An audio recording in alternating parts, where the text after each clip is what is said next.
Welcome, beautiful beloved souls, to the channel. How's your weekend going? My name is Gem, and I'm a psychic medium, and I am an author.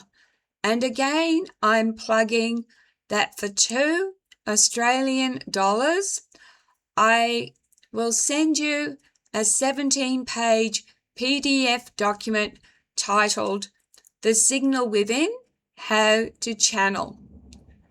And I will put the description, how to pay me, and my email address. So my PayPal account is Jules, like the channel, jules@live.com, and my email address is gem with a J, gemamberstone@gmail.com. Okay, if you are new to the channel, you will find that on this channel is mainly commentaries. Sometimes, very rarely, I'll do PowerPoint, and topics vary, just like the books I've authored. So I don't fit a particular niche. And if you're here, I want to say thank you for watching. I appreciate any and every view. And sometimes my videos will also have a quiz attached. Okay, let's get into it. The psychic wound, how childhood trauma may awaken clairvoyant perception. What if the very thing that hurt you is also the thing that opened you? What if your anxiety, your hyper-awareness, your sense that something is off in a room before anyone else speaks is not dysfunction, but perception? Science tells us that when a child grows up in an unsafe environment, the brain adapts to survive. It sharpens, it scans, it learns to predict danger before it arrives. But here's the deeper question.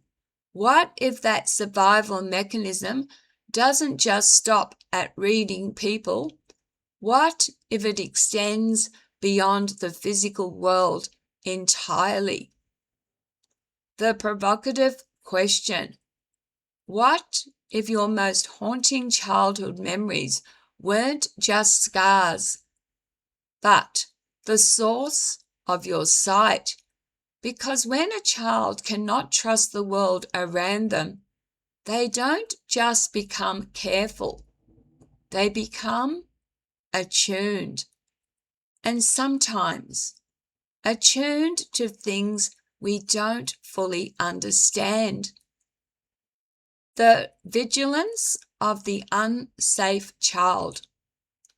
A child raised in safety learns the world through curiosity. A child raised in instability learns the world through survival. There's a shift that happens, almost like flipping a hidden switch.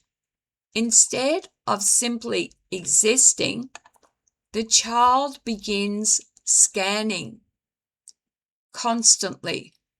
Micro expressions, tone changes, footsteps in another room, the energy before an argument starts. They become experts in reading the unseen cues others ignore. Before a parent explodes, before a tension turns into danger, they already know. And over time, this vigilance evolves. It stops being something they do and becomes something they are. Now here's where it gets interesting, because this level of awareness doesn't just sharpen perception of people. It begins to blur the boundary between emotional awareness and energetic sensitivity. That gut feeling, that sense that something is in the room, even when nothing is visible. For some, that's where it begins. The neurology of dissociative flight. When trauma becomes overwhelming, the brain has one primary goal: escape. If the body can't leave, the mind will. This is dissociation. A child might feel like they're floating above themselves, watching events instead of fully experiencing them, disconnecting from the body to avoid pain. Neurologically, something profound is happening here. The brain's filtering system, especially in the prefrontal cortex, begins to loosen. Normally, this system acts like a gatekeeper. It filters out excess sensory input so we can function in reality. But under prolonged trauma, that filter weakens. And when that filter weakens, more can get through. Not just memories, not just emotions, but everything. Sensations, atmospheres, subtle shifts most people never notice.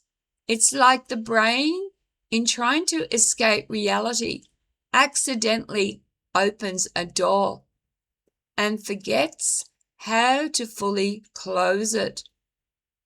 The first spark of something more.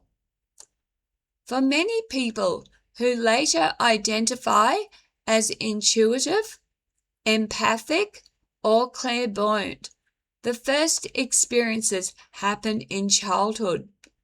Seeing movement in the air, sensing presences, feeling watched, knowing things without being told, not always in dramatic, cinematic ways. Sometimes it's subtle, like noticing the vibration in a room, like feeling something exists just beyond the edge of sight. For me, this began around the age of 9 or 10. I saw air vibrations. I felt what I describe as things not of this world. That's not uncommon in trauma-linked sensitivity, because at that age, the brain is still forming its boundaries between imagination, perception, and reality. And when trauma is present, those boundaries can stretch. And remember, I've shared about my childhood, about my trauma, about what happened to me. And if you want more on those, you will find I've uploaded different videos about different parts of my life. Okay, let's continue. The alchemy of the fractured self. There's an ancient idea often called the wounded healer. It suggests that those who experience deep pain don't just survive it, they transform it into perception. Trauma fractures the self, but in that fracture, something else can emerge. When the physical world isn't safe, the psyche looks elsewhere for refuge, sometimes inward, sometimes outward, sometimes beyond. This is where my story adds another layer, because my experiences weren't limited to emotional sensitivity. I have described in my videos encounters, UFO sightings, abduction experiences, seeing beings that are non-human, and sleep paralysis beginning in childhood. Now, whether someone interprets those experiences as psychological, neurological, or something external, the pattern itself is worth examining, because these experiences often cluster around individuals who have heightened sensitivity, early trauma, strong dissociative tendencies, and sometimes generational echoes. My children experience similar things. My youngest son particularly carries both trauma and sensitivity, which raises a difficult but important question. Is this something being passed down biologically, psychologically, energetically, or a combination of all three? Sleep paralysis, the in-between state. Sleep paralysis is one of the most fascinating pieces of this puzzle. It's a state where the body is asleep, but the mind is awake. You cannot move. You may sense a presence. You may feel watched or even touched. With me, I am paralyzed. I try to scream, and there's pressure, and there's something evil, and I feel sometimes I'm going to die. Neurologically, it's linked to REM sleep. REM is rapid eye movement, but the experience, it feels like stepping into another layer of reality. For me, it began in childhood and intensified in my 30s. My son experienced it too. This shared pattern again points to something deeper than coincidence, because sleep paralysis sits right at the intersection of dreaming, conscious awareness, and altered perception. It's not surprising that many people interpret it as a gateway experience. Navigating the modern psychic burden. Fast forward to now, 2026. We're living in a world that is increasingly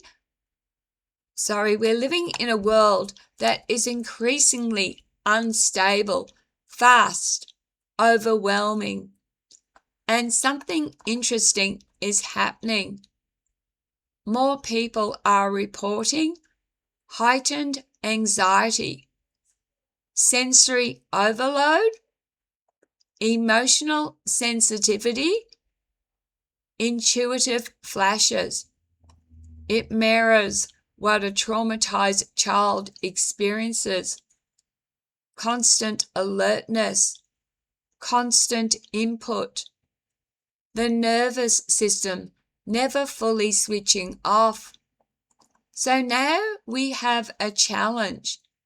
How do you tell the difference between trauma-based hypervigilance and genuine intuitive perception? Because they can feel identical. Both involve rapid pattern recognition, strong gut feelings, emotional intensity. The key difference is this: trauma reacts, intuition observes. Trauma says, something is wrong, prepare for danger. Intuition says, something is present, pay attention. One is driven by fear, the other by awareness. But when you've lived through trauma, those lines blur. Windows from the wounds. Here's the reframe. What if your past didn't just break you? What if it trained you? Not in a romanticized way, not in a way that excuses what happened, but in a very real biological sense. What if you, like me, learn to read people instantly, sense shifts before they happen, survive environments others couldn't endure? Those are not small things. Those are advanced perceptual skills. The problem is they were developed in chaos, so now they feel chaotic. Grounding the gift. If someone resonates with this, the goal is not to turn it off. It's to stabilize it, because awareness without grounding becomes overwhelming. Here are practical ways to do that. 1. Bring the body back online. Trauma pulls you out of the body. Grounding brings you back. Simple things like feet on the floor, holding something cold, focusing on breath. 2. Separate past from present. Ask, is this feeling coming from now or then? That question alone can create space. 3. Create boundaries with perception. You don't need to read everything. You don't need to absorb every feeling. You can choose when to engage. 4. Stabilize your environment. Routine, safety, predictability. These are not limitations. They are anchors.